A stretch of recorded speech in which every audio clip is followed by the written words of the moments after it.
네, 반갑습니다. 브레인 리더 한의원의 설리현 원장입니다. 오늘은 자폐 스펙트럼 세미나 자폐증의 한방 치료와 생리학적 기전에 대해서 치료 파트에 대해서 말씀을 드리겠습니다. 먼저 자폐증의 특히 조기 증상이 특히 중요합니다. 왜냐하면 자폐증은 조기에 치료할수록 치료 예후가 많이 달라지기 때문이죠. 같은 치료를 하더라도 3세에 하느냐, 5세에 하느냐, 7세에 하느냐는 결과가 많이 달라집니다. 그리고 한의학적인 치료에 대해서 상당히 생소합니다. 한의사들도 생소하기 때문에 학부모님들은 훨씬 더 생소할 겁니다. 이게 한약이 뭐 홍삼이 이런 것들이 어떻게 자폐증 아이들한테 도움이 되겠는가, 이게 상당히 의아하시죠.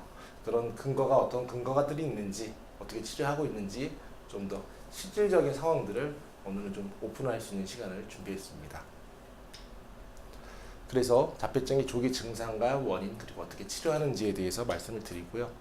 먼저 자폐증의 조기 증상은 특히 이제 돌만 지나도 아이들의 눈 마주침이 떨어지죠. 눈을 잘 못 마주칩니다. 즉 엄마를 보고 엄마에 대한 애착을 갖고 엄마와 말을 못하더라도 사회적인 또 감정적인 교류가 이루어져야 되는데 그런 것들이 잘 안 되죠. 자폐증 자체가 사회적인 의사소통의 장애입니다. 물론 언어가 느리는 것도 당연히 포함이 되고 인지가 느린 것도 있겠지만 사회적인, 즉 상호 간의 의사소통에 질적인 결함을 가지고 있는 것이 자폐 스펙트럼의 핵심적인 증상입니다. 또한 눈 마주침뿐만 아니라 귀로 귀맞춤이죠. 눈 맞춤, 즉 귀맞춤, 호명 반응이 잘 안 되죠. 그리고 내 생각에 꽂혀 있기 때문에 반복적인 언어나 특정 행동을 반복합니다. 때로는 과민 반응을 보이기 때문에 음식에 대해서 굉장히 과민하죠. 특정 음식을 그 외에 잘 못 먹습니다. 그리고 피부가 예민해서 손을 닿는 것조차도 많이 예민하고 불편해합니다. 또한 소리에 대해서 굉장히 듣기 싫어하고 소리를 피하려고 하고 소리가 없는 곳에 가려고 합니다. 뿐만 아니라 언어가 지연되는 증상들도 역시 자폐 스펙트럼의 전 스펙트럼에 걸쳐서 많이 보이고 있습니다. 이러한 자폐증의 조기 증상이 있었을 때 대부분은 18개월, 24개월이 된 후에야 전문의의 진단을 받게 됩니다. 때로는 36개월이 지나서 받는 경우들도 있습니다. 사실은 아이들의 뇌가 폭발적으로 발달하는 시기는 돌 전 또는 두 돌 전입니다. 이 중요한 시기에 진단을 받기 전까지 그냥 지켜보다가 시간이 지나게 되면 앞으로 치료를 해야 될 몇 배의 중요한 시간을 놓치게 됩니다. 그래서 저희가 볼 때는 이 돌 이전에라도 아이 눈 마주침이 특별히 차이가 난다라고 하는 사인이 보인다라면 빨리 개입할 수 있는 것이 매우 중요하다고 생각을 합니다. 그럼 자폐증이 왜 생기느냐? 자폐증이 왜 생길까요? 분명히 우리나라에서도 과거 20년, 30년, 40년 전보다 요즘 들어서 자폐 스펙트럼이나 발달장애 아이들이 늘어나고 있습니다. 아이들이 그 당시 훨씬 더 많았음에도 불구하고 이 아이들이 지금보다는 적었었죠. 근데 요즘은 주변에서도 쉽게 볼 수 있습니다. 왜 두뇌 질환이 좀 늘어나는 걸까요? 특히 이제 못 사는 나라들에서는 자폐 스펙트럼을 가진 아이들이 없는데 선진국으로 갈수록 이 장애가 점점 많아지고 있습니다. 이것이 현재까지 원인을 밝혀져 있지 않지만 또 독소, 현대의 어떤 환경 독소, 음식 독소 이러한 것들이 누적이 되어서 오지 않았겠는가라고 생각을 하고 있습니다. 물론 원인이 좀 더 자세히 밝혀져야겠지만 저희가 봤을 때도 이 아이들에게 치료를 했을 때 어떤 약에서 효과를 보느냐를 통해서 저희는 그 원인을 역으로 찾아갑니다. 그 원인을 꼭 모른다 하더라도 그 원인에 맞는 약을 썼을 때 아이가 좋아지면 그 원인이 맞는 거죠. 그 원인이 아닌데 약을 썼을 때 그 약을 썼을 때 반응이 없다는 것은 그 원인이 아니라는 겁니다. 즉 역으로 저희는 한의학적으로 찾아갑니다. 그랬을 때 담음이라든지 어혈 이런 어떤 독소들이 뇌 또는 몸에 있는 경우들이 많습니다. 또한 두뇌에 기가 부족하다, 혈이 부족하다, 음량이 부족하다라고 하는 그런 영양이 부족한 경우들이 많습니다. 또한 그러한 문제의 부피가 깊고 넓을수록 굉장히 변하지 않죠. 치료가 잘 안 됩니다. 또한 얕고 가벼울수록 좀 더 치료가 잘 되고 기본적인 치료만 하더라도 아이가 좋아지는 아이들이 있고 기본적인 치료로 좋아지지 않는 아이들이 있습니다. 왜 다를까? 왜 똑같이 치료하는데 결과가 다를까? 바로 부위가 병의 깊이가 깊으냐 넓으냐에 따라서 아이의 증상이 달라집니다. 한 부위에 그런 독소나 영양 부족의 상태가 깊게 왔다면 그 아이의 그 증상은 웬만한 치료로 좋아지질 않습니다. 한약을 쓰더라도 그 약에 대한 약이 집중적이고 더 깊게 들어갈 수 있는 약을 써야 아이가 조금씩 변화를 하죠. 얕게 넓게 온 자폐 스펙트럼 아이들은 두루두루 증상의 문제를 보이지만 아이의 증상이 좀 경미한 편입니다. 그렇기 때문에 언어 치료를 해도 좋아지고 놀이 치료를 해도 좋아지고 감통을 해도 좋아지고 잘 먹어도 좋아지고 엄마가 칭찬해도 좋아지고 뭘 해도 좋아집니다. 하지만 병이 깊게 온 아이들은 뭘 해도 잘 좋아지지가 않습니다. 즉 병이 깊게 들었기 때문에 그 깊은 병을 치료를 해줘야 아이에게 변화가 오게 됩니다. 한의학적인 접근에서는 허증과 실증을 따집니다. 우리가 몸이 많이 허약하다 이런 얘기를 하죠. 몸이 허해서 홍삼이라도 하나 먹어야겠다. 녹용이라도 좀 먹어야겠다. 이런 얘기를 합니다. 자폐 스펙트럼 아이들은 잘 먹는 경우들이 많은데 허증이 있을까요? 오랜 기간 저희도 자폐 스펙트럼 아이들 치료한 지 벌써 한 12년 정도를 이 분야에서 매진을 해왔는데도 상당히 오랜 기간 고민을 한 결론입니다. 허증이 상당히 많다는 것입니다. 자폐 스펙트럼 아이들이 허약한 경우가 많습니다. 잘 먹어도 허약할 수 있습니다. 우리가 잘 먹어도 과로하면 기운이 나지 않죠. 잘 먹는다고 다 해결되는 것이 아닙니다. 즉 부족한 부분이 개선이 되어야 허증이 개선이 되고요. 실증은 튼튼한 것이 아니고요. 우리 예를 들어 무릎이 차갑고 약하면은 무릎이 허약하다고 합니다. 근데 무릎이 뜨겁고 열이 나면은 실증이라고 합니다. 즉 건강하지 못하게 과한 거죠. 적절한 열이 있어야 되는데 과한 열이 있게 되면 무릎에 염증이 생기고 걸을 수 없게 되고 뛸 수가 없게 됩니다. 무릎이 너무 약해도 힘이 없기 때문에 못 걷고요. 무릎에 너무 뜨겁게 염증이 있어도 아파서 못 걷습니다. 즉 자폐 스펙트럼도 똑같죠. 너무 약해도 말이 안 나오고 너무 과해도 과민하고 결국은 이 두 가지가 복합적으로 다양하게 섞이게 됩니다. 네이버에서 허증이 뭔지를 찾아봤습니다. 네이버가 제일 친절하죠, 저희는. 그래서 전기가 부족하고 생리 기능이 감퇴된 상태, 기력이 결핍된 상태, 허약한 상태, 치유 능력이 떨어지는 상태를 말합니다. 즉 자폐 스펙트럼이다 하더라도 즉 이 허약한 뇌가 허약한 상태에 있다 보면 스스로 치료할 수 있는 힘이 부족하기 때문에 그 상태가 유지가 돼 버리는 거죠. 즉 이 상태에서 운동을 시키고 달리기를 시키고 수영을 시킨다 하더라도 그 체력에 증진되는 정도는 한계가 있습니다. 이 허약함이 심할수록 여타의 치료로 회복이 되지 않습니다. 이 허약한 부분이 채워져야 됩니다. 좀 강한 약으로 강하게 기능을 끌어올려주는 약을 써야 되죠. 한약에서도 일반적인 약으로 안 되고 홍삼으로도 안 됩니다. 실증이라고 하는 것은 병의 원인이 너무 과하기 때문에 즉 무릎에 염증이 있거나 열이 있는 것과 같은 즉 과한 상태를 말합니다. 어혈, 죽은 피가 있고 담음, 독소가 있고 식적, 음식으로 인한 노폐물들이 역시 뇌에 주고받으면서 뇌의 영향을 방해합니다.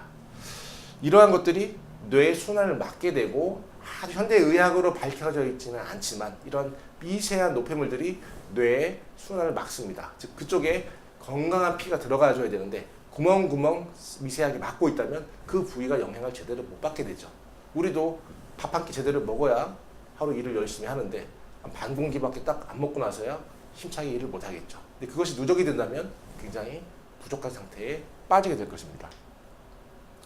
그러한 원인들을 고려해서 치료를 하게 되는데 그러면 어떤 치료 과정을 겪느냐, 어떻게 치료를 하는지, 한약을 어떻게 쓰는지, 어떻게 경과를 파악하고 한의학적인 문서나 실제로 카톡 자료가 어떻게 어머님들하고 주고받는지, 치료 사례가 어떻게 되는지 말씀을 드리겠습니다. 보통은 그냥 맥 짚고 한약을 주는 거에 대해서 익숙합니다. 하지만 자폐 스펙트럼은 그렇게 단순하지가 않습니다. 단순히 맥만 짚고 잠깐 보고 약 주고 그렇게 쉬웠으면은 이미 많은 자폐증 아이들이 나았겠죠. 쉬웠겠죠. 하지만 그렇게 쉽지가 않습니다. 12년을 해본 저희도 사실 쉽지가 않고 아이들 한 명 한 명 약이 다 다르기 때문에 일일이 개별적인 약을 찾는데 상당한 시간을 투입해야 되고 노력을 해야 됩니다. 또한 같이 협동 작업을 해야 됩니다. 두뇌 기능 검사를 하게 되는데 두뇌 기능 검사는 머리에다가 전극을 꽂아가지고 뇌파를 측정을 해서 그 뇌파를 수학적으로 산수적으로 다 데이터를 해서 나온 결과가 이렇게 나옵니다. 즉 맨 왼쪽에 머리에서 내려다본 사진인데 코가 있고요. 왼쪽 귀, 오른쪽 귀가 있습니다.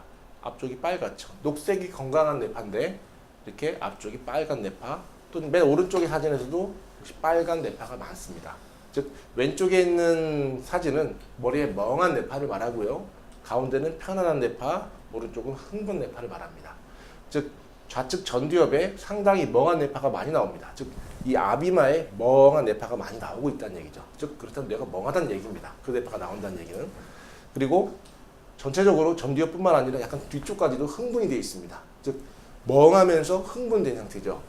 이 아이는 짜증이 심하고 감정 기복이 심합니다. 정신과 약물을 복용하는데도 공격성과 폭력성이 조절이 잘 안 되어서 저희 한의원에 내원을 하셨어요.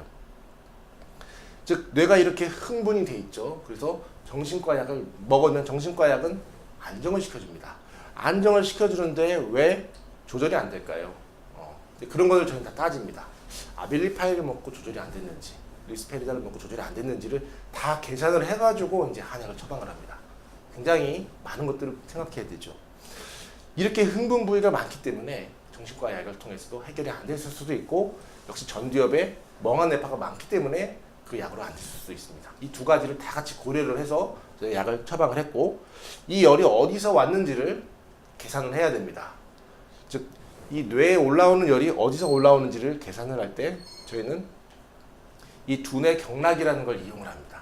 두뇌 경락은 첫 번째 이 빨간색 방광 경락이라고 있습니다. 이 방광 경락은 이 사진은 머리만 보여줬지만 머리부터 발끝까지 경락이 다 연결이 되어 있습니다. 상당히 많은 경락들이 다 머리까지 연결이 되어 있는데, 여기 코로 해서 머리로 해서 뒤로 해서 등으로 지나가는 방광 경락이 있고요. 역시 그 옆에 가운데에 빨간색 동맥이 있습니다.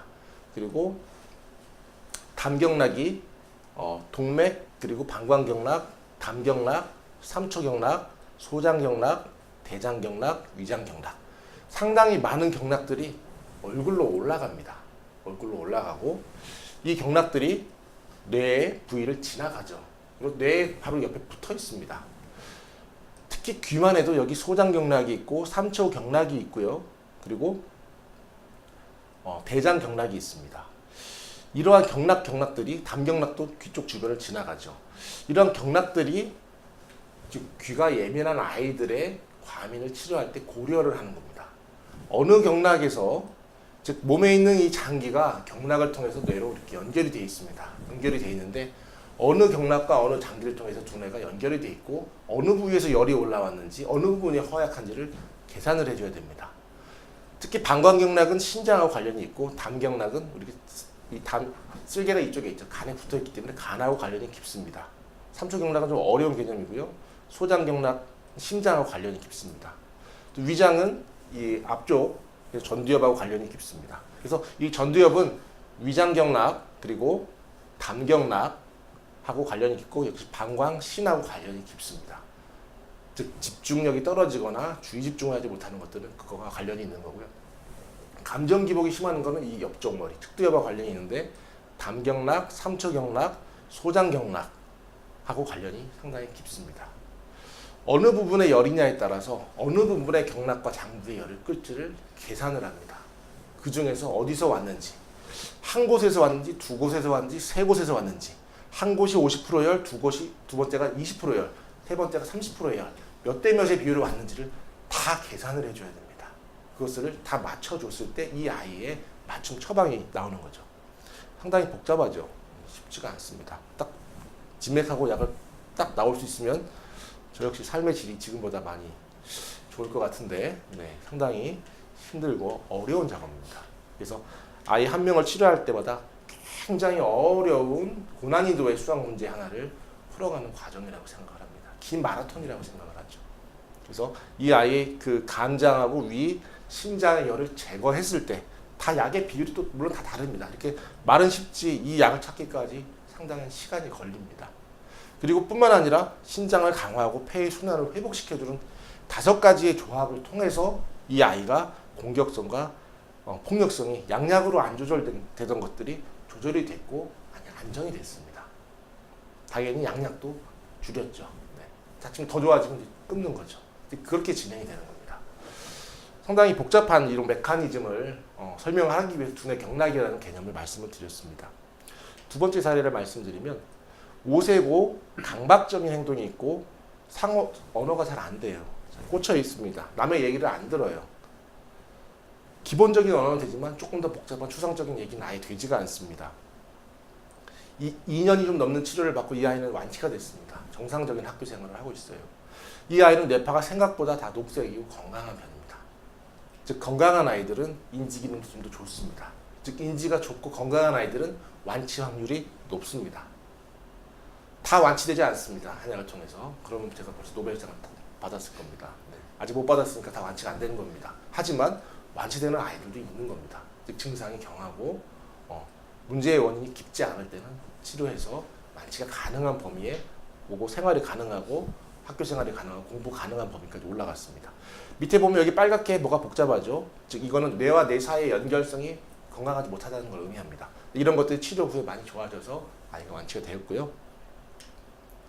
그 다음에 경계선 자폐 스펙트럼을 가진 10살 아이입니다. 반복적인 질문과 행동이 많고 손으로 계속 감각을 추구합니다. 사회적인 대처가 잘 안 되고 역시 공부도 잘 안 됩니다. 일반 학교는 다녔지만 역시 교육관계가 전혀 발전하지 못했고 수년이 지나도 그 상태에서 더 이상 발전이 되지 않는 겁니다. 이 아이는 심폐기능을 강화하고 뇌에 산소를 공급해주는 약을 썼습니다.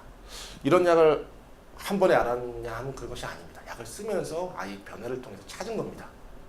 이걸 알았으면 제 삶의 질이 편하지만 상당히 오랜 시간에 약을 쓰면서 아이의 반응에 체크를 토대로 해가지고 이 아이의 약이 심폐기능이 강화가 되어야 이 아이가 이 문제가 낫는다라는 걸 보여드리는 겁니다. 여기 뇌파를 보면 이 전두엽 쪽 상당히 빨간 것이 보이죠. 즉 이 전두엽 쪽이 멍한 겁니다. 이 아이는 반복 행동, 즉 강박적인 게 강한데 그것이 수년이 지나도 그 상태인 겁니다. 치료를 해도 그 상태고 안 해도 그 상태고 해도 그 상태고 낫지가 않는 겁니다. 이 전두엽 쪽에 이 멍한 것들이 제거가 되지 않는 겁니다. 이 제거가 저희 처음에는 여러 가지 방법을 했는데 차이가 없었습니다. 왜 어렵지 하다가 결국은 산소를 공급해주는 한약을 써서 아이가 좋아지게 됐고 독소를 빼주는 약과 흥분을 안정시켜주는 약이 다 콤비네이션이 맞춰졌을 때 아이의 증상이 좋아졌습니다. 하나만 했을 때 확 좋아지는 것이 아니라 이 모든 조합이 맞았을 때 뇌에는 멍한 것들이 빠지기 시작하고 뇌에 정상적인 영양이 공급이 된 거죠. 수개월 동안의 치료로 아이가 이렇게 좋아졌는데 그 과정이 시간이 걸립니다. 이 아이는 뇌파가 상당히 빨갛죠. 오른쪽이 빨간 거는 흥분이 많은 겁니다. 다 빨갑니다. 행동 조절이 안 되고 분노 충동성이 굉장히 심각합니다. 주변에 많은 문제를 일으키고 일상생활에서 문제가 너무 심각한 아이입니다. 많은 치료를 하고 저희 한의원에 내원을 하셨고요. 이 아이는 논문에도 저희가 발표를 했습니다. 너무 심각한 문제들이 많아가지고 생활이 거의 안 됐었는데 KCARS라는 자폐증 평정 척도가 있습니다. 그 평정 척도에서 심각한 자폐 스펙트럼에서 자폐 스펙트럼이 아닌 수준까지 나왔습니다. 물론 자폐증이 완치된 건 아닙니다. 하지만 증상 자체가 거의 소거가 된 거죠. 이 아이의 약은 간, 심장, 위장에서의 열을 꺼줬고 어혈도 빼고 수족도 제거해주면서도 음혈을 기가 아니라 양이 아니라 혈, 이제 아예 다른 개념입니다. 그 기혈, 음양이 다 약이 다 다릅니다. 그 중에서 이 아이들 맞는 것들을 넣어준 겁니다. 빼줄 걸 빼주고 좋은 걸 넣어주고 열을 빼주고 이제 이런 과정들이 약을 찾는데 굉장히 오래 걸렸습니다. 병이 너무 깊게 왔기 때문에 깊은 데까지 약을 써야 되는데 한 번에 깊은 약을 쓸 수가 없습니다. 왜냐하면 약을 썼을 때 일시적인 후퇴 반응을 보일 수도 있기 때문이죠. 그래서 조금씩 약을 더 깊게 들어갔을 때 그때부터 아이 증상이 호전되기 시작했습니다. 그때까지 시간이 걸립니다. 그럼 한 번에 맞출 수가 없기 때문이죠. 이 아이도 지적장애 3급이고 문제 행동이 없었고 지능이 그냥 떨어진 겁니다. 전두엽 쪽이 빨갛죠. 즉 이 앞쪽으로 뭔가 영양 공급이 되지 않기 때문에 멍하고 집중되지 않고 지능이 발전할 수 없었던 겁니다. 이 아이 같은 경우는 이쪽에 산소를 공급해주는 약들을 많이 써가지고 치료 2년 반 이상 치료 후에 80점대로 정상으로 지능이 회복됐습니다.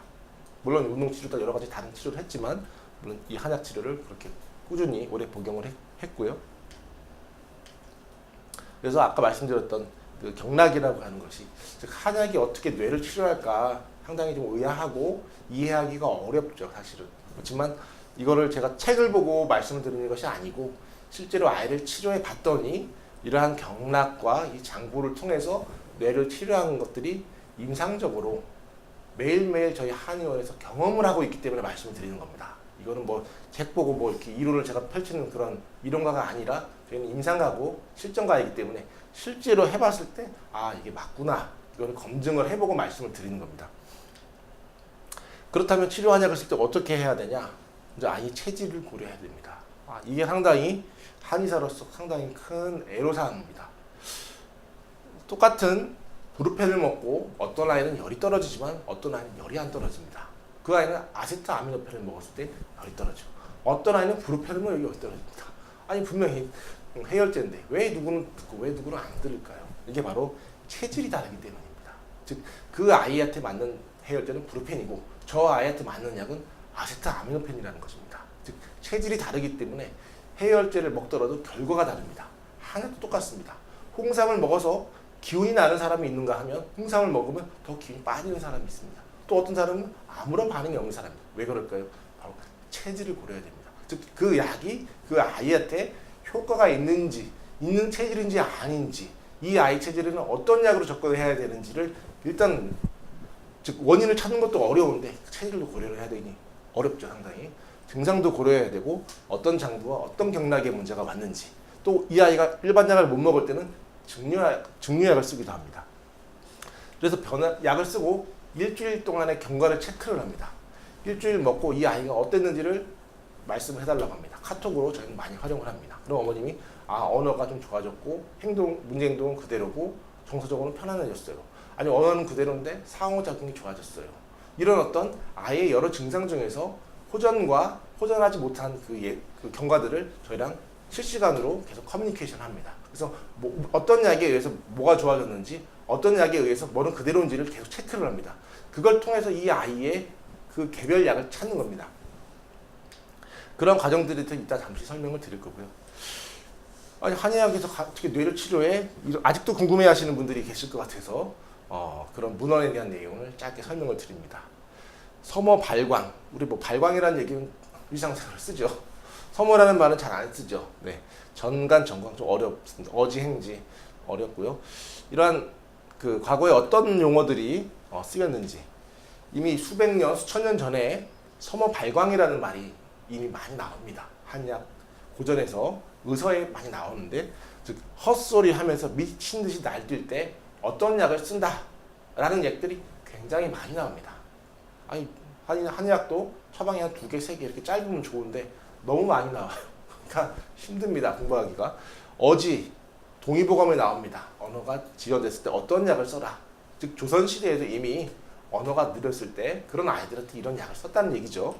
행지, 운동신경의 발달이 느리고 다리에 힘이 없고 근력에 힘이 없는 아이들 어떤 약을 쓰는지에 대한 약이 동의보감에 나와 있습니다. 전간, 과거에도 간질을 가졌던 아이들이 있었습니다. 즉 간질도 종류가 상당히 많고 처방이 다양하게 고서에 많이 나와 있습니다. 즉 과거에도 간질도 언어가 느린 아이도 행동이 느린 아이도 헛소리를 하는 아이들도 다 약을 이미 수백 년 그 이전부터 써왔다는 얘기죠.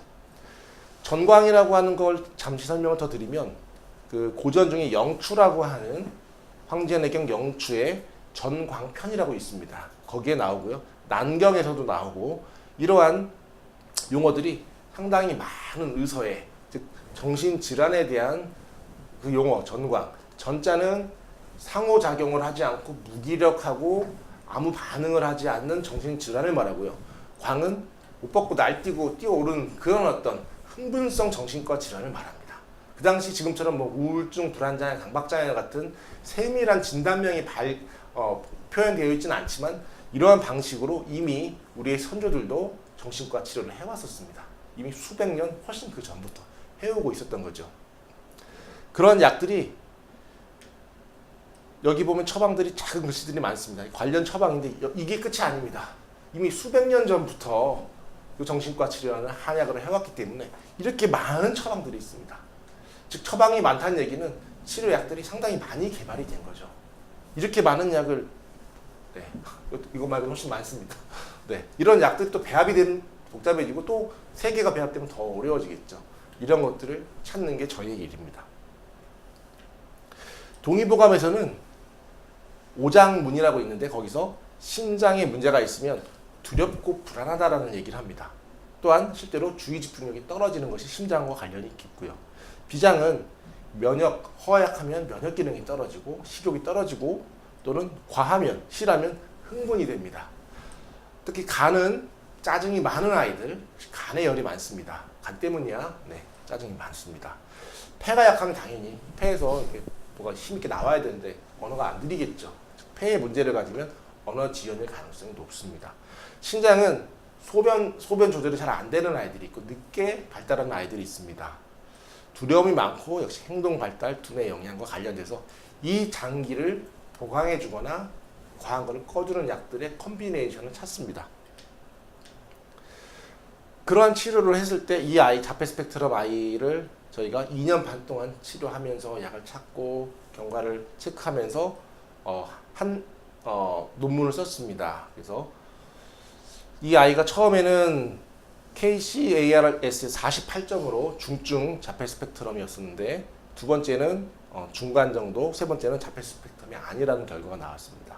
약이 하나로 그냥 쭉 갔던 것이 아니고 약의 배합이 조금씩 계속 바뀌었습니다. 그 약으로 효과가 없었을 때 그보다 조금 더 다른 약 또는 좀 더 센 약 그렇게 해서 그 아이에 맞게끔 아이의 단계에 맞게끔 약을 계속 맞추어 갑니다. 상당히 개별적인 약인 거죠. 즉 이 아이의 논문에 썼던 약이 다른 아이랑 똑같은 약이 한 명도 없습니다. 100여 명이 넘는 자폐 스펙트럼 발달장애 아이들을 보면서도 그 한 명의 약이 동일한 약이 한 명도 없다라는 건 참 특이한 일이죠. 네, 그만큼 아이 한 명 한 명 개별적으로 신경을 많이 써야 된다는 얘기입니다. 그렇게 했을 때 이렇게 카톡이 옵니다. 약을 복용하고 3일 혹은 일주일 사이에 어머님들이 카톡을 보내주세요.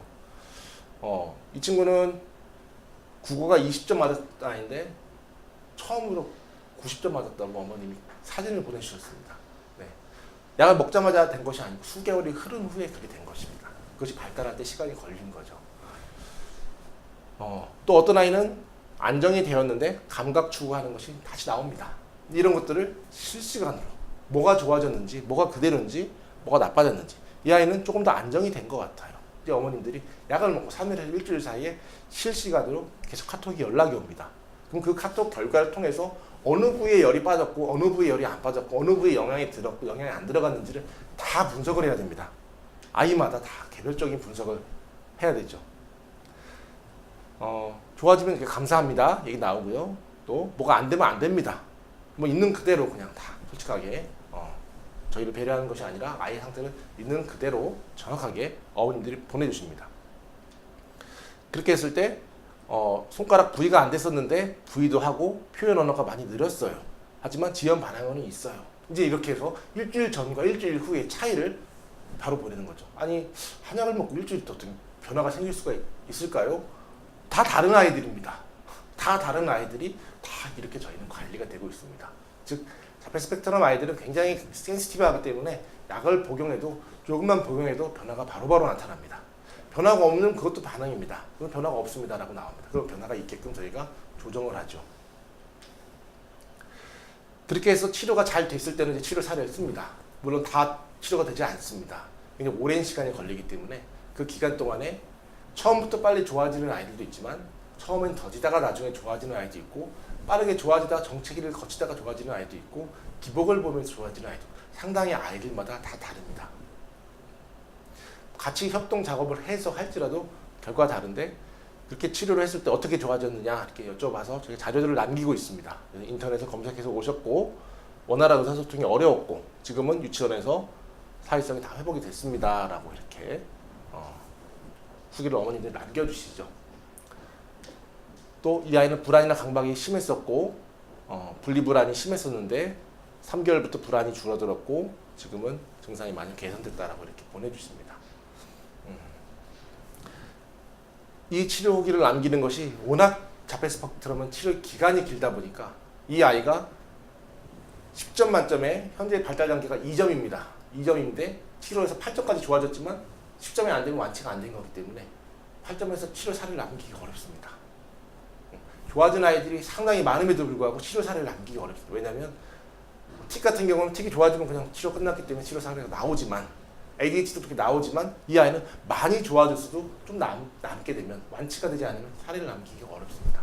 그만큼 이쪽 분야에서 치료 사례를 남기기는 어렵다라는 걸 말씀드리고요. 그렇게 해서 이런 치료 사례들이 저희 홈페이지에는 나와 있습니다.